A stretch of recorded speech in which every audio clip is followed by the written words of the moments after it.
If you want to call into your voicemail on a Samsung A36 5G, I'm gonna show you two ways. The first one, you can just open the the phone dialer, and you have to click on the one. There's the voicemail icon. When you click and hold it, you should get automatic call into your voicemail, as you can see, like in my case.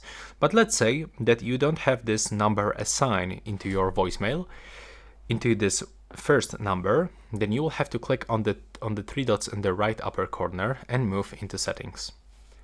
Next, you will have to start scrolling and open voicemail, and here you will have to input the voicemail number.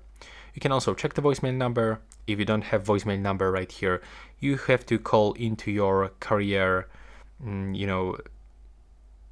I just forgot the word, into the customer service for sure, and then just ask them for the number, then input the number right here, click OK, and you can go into your phone dialer, input this number, and then just simply click on the green icon to make the call into your voicemail.